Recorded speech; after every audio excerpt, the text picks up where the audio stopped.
Hi, everybody. Good morning, or good evening, or good afternoon, whatever time it is. Um, Today, what this video is going to be about is about some practice on stoichiometry and the type of math that could be related to that. So here on the screen, I've got some older questions that I used to ask students from other years. And so what we're going to do is we're going to practice balancing these reactions, and then later on, we'll practice some of the math here. I have our practice that's due on Friday open up, so we could refer to that later on if need be. But I think this should be good. So for number one here, we just want to identify these reactions as either synthesis, decomposition, or combustion. Pretty straightforward. If you have a synthesis reaction, you have things being combined. And so our only options for that are B and C. It's not going to be B because for letter B over here, we've got, let me see if I can zoom in a little bit more. I can't. Possibly I can. Yeah, okay. So for letter B over here, it's not synthesis. I mean, it technically is, but it's not exactly synthesis because our product here is carbon dioxide and H2O. And those products could only be coming from a combustion reaction. And so if I had to write this out, this one here is a combustion reaction, while the one down below, that's our synthesis reaction.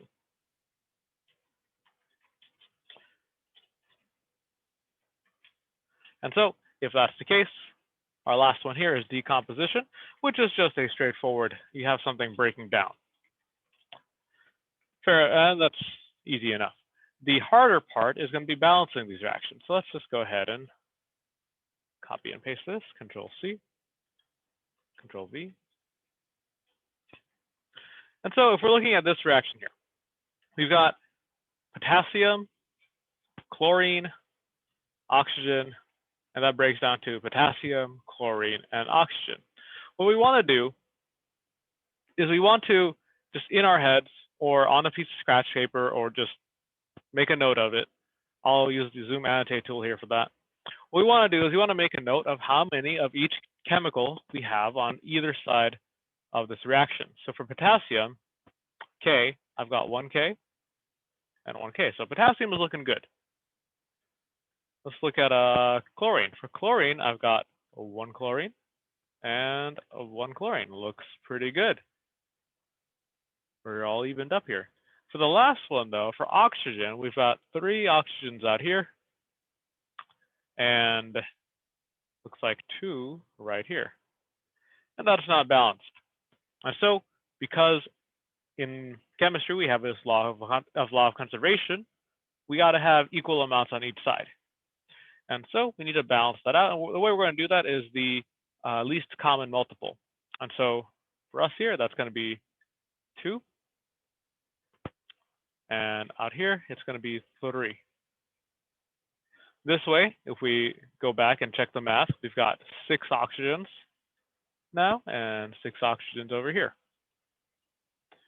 Because we did what we did, though, because we added this coefficient in front of the letter, we also changed the other chemicals here. And so chlorine now has got 2, which means that this is no longer okay. So now we have to have a 2 out here. So we have 2 chlorines. And I undid it, then redo that. And let's go ahead and pick blue. And 2 potassiums. All right, and so now we have balanced reactions. We have equal amount of each chemical on either side of that reaction, and our coefficients are going to be 2, 2, and 3, and that's also going to be our mole ratio. I'll go over that in a second. 2, 2, and 3. All right, so that's balanced. Next up, let's do the next equation here. Control C, Control V. All right, so same deal. What we want to do is just look at the carbons. We've got 3 carbons here, only 1 carbon here. Let's speed it up a little bit.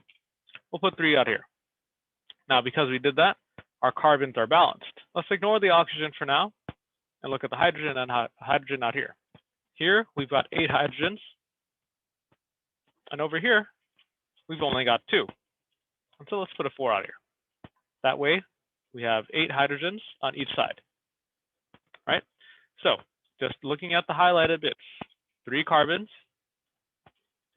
8 hydrogens. And so our hydrogens and carbons are balanced out. Now, let's look at the oxygens. We have 3 times 2, 6 oxygens on this particle, on this molecule. 4 times 1, 4 oxygens on that molecule. So in total, on the product side of the reaction here, in total, all of those oxygens added up. That's 10. And so because we have 10 oxygens on that side, we need 5 out here. And that is equal to 10 oxygen. And so that's balanced. We don't have to change this one at all. We could put a 1 in front of it, but it's not necessary. We can just leave it as blank.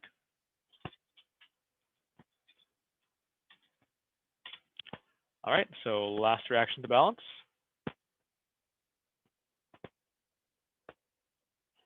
Control C, Control V. Now, in the rest of this, I would just ignore this. We're not drawing potential energy. We're not determining whether or not the reactions are exothermic or endothermic. We're just gonna balance them here. I just wanted some quick and easy reactions to focus in on, so I just used the first thing I had. Now, for lithium. For lithium, we've got 1 on this side, and on the product side, we've got 2. So that's not what we want. Let's go ahead and put 2 here for now. For oxygen, we've got 2 oxygens on the reactant side and only 1 on the product side. And so to balance out the oxygens, we want to put a 2 out here. But because we did this, our number of lithiums have changed. We've got 4. So we got to go back to our first lithium here and put a 4 out there. So sometimes that will happen where you'll have to go back to a number you previously decided on and change it. That's fine. All right. So that was balancing the reactions. I don't think many of you guys will have trouble with that. The big trouble is going to come from the mass. Okay.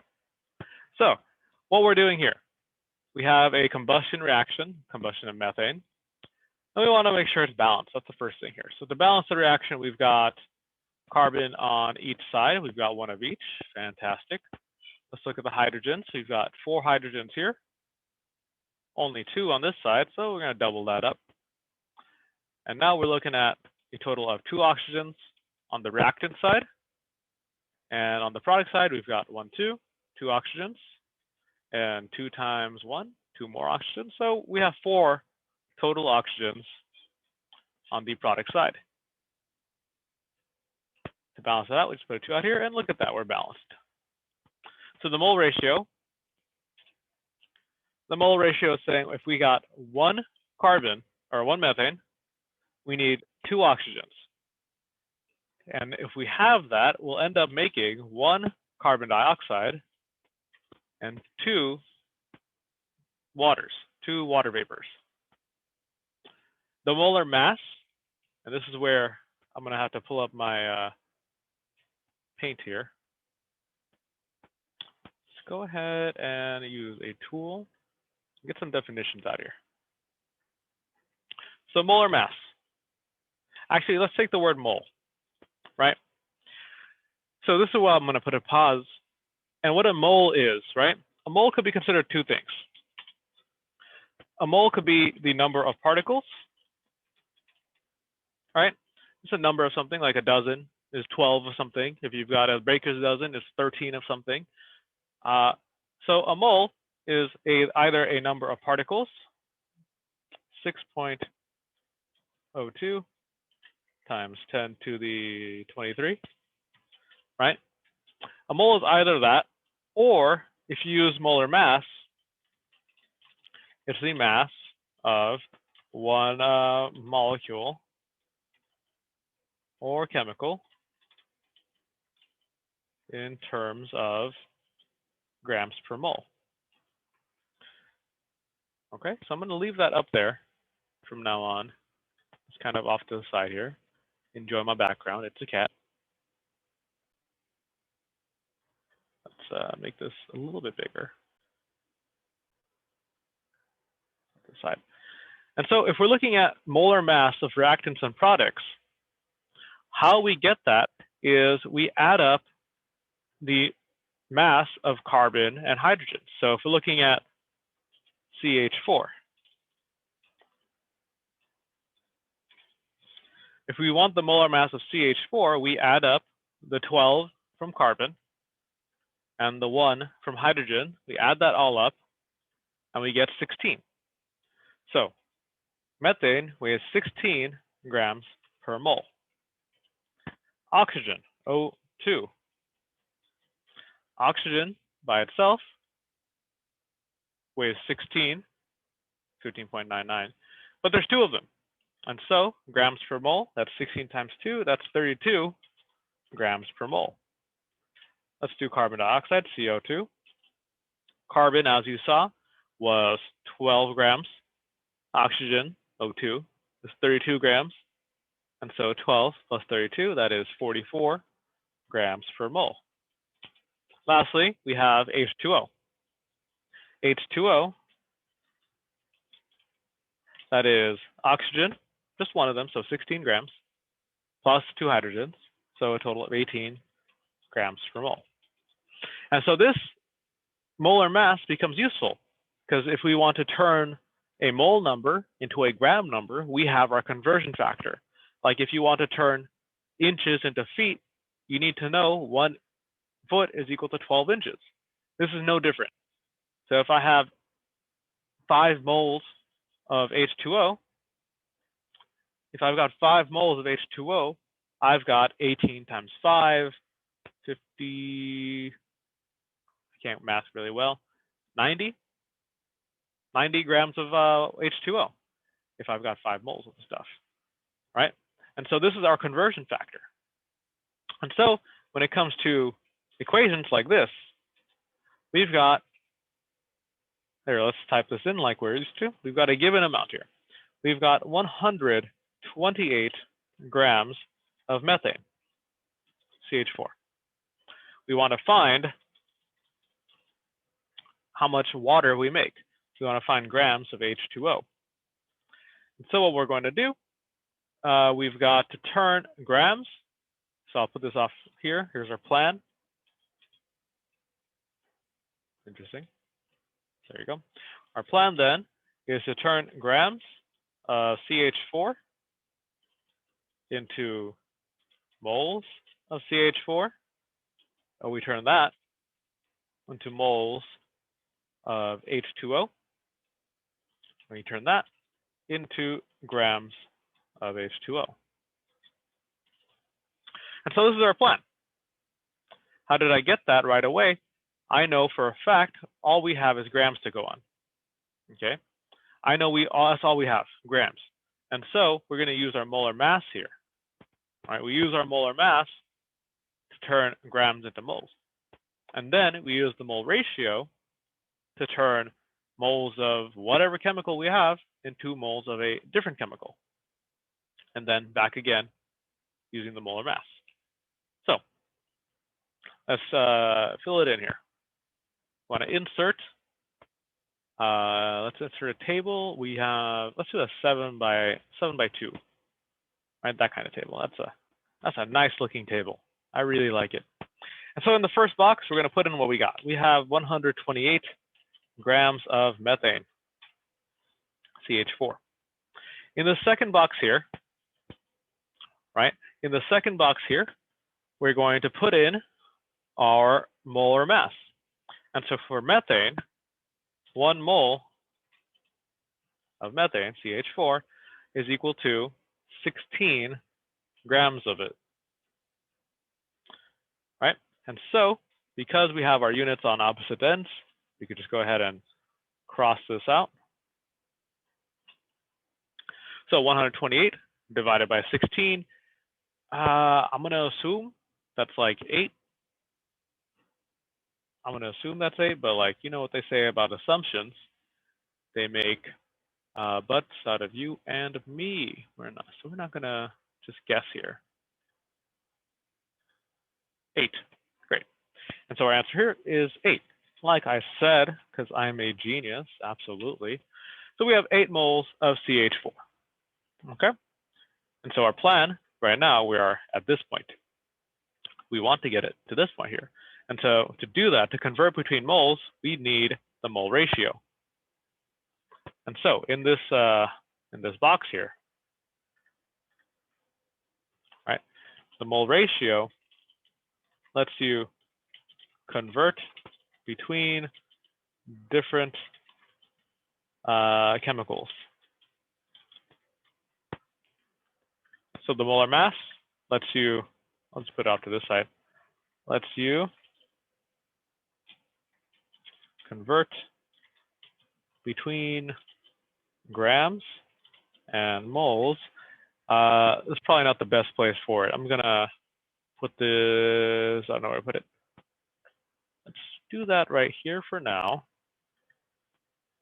And then let's select this business.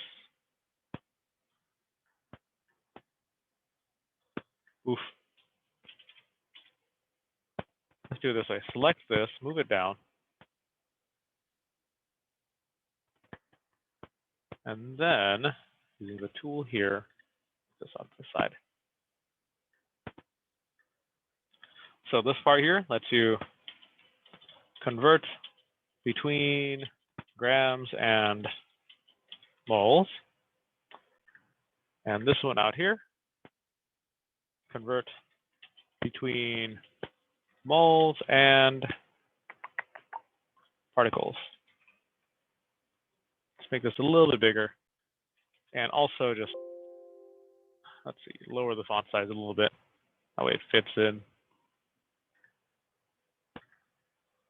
Hey, okay. So we're looking kind of good here. We got our mole, which lets us know what we convert between. We got molar mass, lets you convert between those. And so what we're doing here, what stoichiometry is all about, what these reactions are all about, is being able to convert between different units on the fly. And so those units could be particles. Those units could be moles of one chemical. Those units could be grams of a chemical. They could be different moles of different chemicals. So that's what we're doing here. And so in our chart over here, let's put this off to the side, but not too much. We got our moles of methane. We want to turn them into moles of H2O, and what we need is the molar ratio. In the equation, 1 mole of methane will make 2 moles of H2O. So 2 mole H2O, 1 mole CH4. The moles of CH4 cancel out because they're on top and bottom. Oh, lordy, I didn't want to do that. Alt-Shift 5. And so we've got 16 moles of H2O. Lastly, we're going to come back and use the molar mass one more time. We're going to use the molar mass over here of 18 grams per mole. So if you've got 16 moles and it's 18 grams of H2O per 1 mole of H2O, all we're doing now is doing 16 times 18. And let's just do that. I'm not doing that off the top of my head. I'm good, but am I that good? The answer is probably not. 288 grams of H2O is what we expect. And so that's that. So that is the process here. We're using these conversion factors, mole ratio, molar mass, and mole, in order to switch between different products here, different units. It's just like converting inches into yards and yards into centimeters. You have to do a step-by-step process. You could plug it into a Google form, sure, but if you don't know the process, you're leaving yourself in the dust. Okay, so that'll be it for this video. I hope to see you soon in class, so I wish you best of luck. Let's do one more. Let's do one from the homework. For the people who made it this long in the video, let's do number 11 out here, the last one. So I have a strong suspicion no one pays attention to these videos, and so that'll be between you and me when we get 11 done. and people are looking lost. So for number 11, what are we doing here? For number 11, we're given this balanced reaction, 2 H2Os, or 2 H2 plus 1 O2 to make 2 H2O. The question is asking how many particles of water will be produced if 85.2 grams of oxygen are consumed. Okay, so we start off with grams of oxygen. We want to convert that to moles of oxygen. And then, because we're looking for water, we want to turn that into moles of water, and then particles of water at the very end. So what are you given? You're given how much you're starting with, which is 85.2 grams of O2. You're also given your mole ratio, which was 2 H2 plus 1 O2 to make 2 H2O. And then you're also given the balanced reaction. And what are you supposed to find? You're supposed to find, let's see, particles of water, right? H2O, particles of H2O. Okay, so our plan really hasn't changed. We're still doing 4 things, just like here. Right, in this question, we're doing 4 things: grams to moles to grams. Except in this case, instead of grams of H2O, we're looking at particles of H2O. If I wanted to, I could have easily done that right here. All I do is do 6.02 times 10 to the 23rd, and I would get my number of particles, because I know 1 mole of anything is 6.02 particles of the stuff. So that's what we're doing. Let's go ahead and just press enter. Go ahead and insert a 7x2 table. And what do we start with? We start off with 85.2 grams of oxygen, grams O2. We want to turn that into moles of O2. So you want 1 mole O2 out here. You got to get rid of the grams somehow. And to do that, what are the ratios you have available? You got mole. Mole is a factor between mole and particles. We don't want that. Don't care about it right now. Mole ratio lets you convert between one type of mole and another type of mole, so that's not it either. The molar mass, that's the one that lets you convert between moles and grams. So 1 mole of oxygen is 32 grams of it. And so that lets us cancel out the unit. So 85.2 divided by 32, 85.2 divided by 32, 2.6625. Let's just call it 2.6, 2.7. So we got 2.7 moles of O2. First step done. Next, we want to turn this number into moles of water. So we look at the mole ratio. We know that 1 mole of oxygen will give us 2 moles of water. So 2 moles H2O out here, 1 mole of O2 down there. Those units will cancel out. So now we do 2.7 times 2, 2.7 times 2, 5.4. So we got 5.4 moles of H2O. All right. Last step, we want to find particles of water. We want to get rid of the moles. So 1 mole of H2O definitely goes on the bottom. We got to get rid of the unit. Can't stay. But now we look at our 3 things here on the side. Do we need the mole ratio anymore? Are we converting between different chemicals? No, we're looking at water, and we still want to have water at the end, but just particles. Are we looking at the mass? Are you trying to find how much water we're making, the gram amount? That's not it either. So we're not looking at molar mass. We do want the mole though. And so that's 6.02. 6.02 times 10 to the 23rd particles H2O. And so 5.4 times 6.02 times 6.02 to the 23rd, that is how much?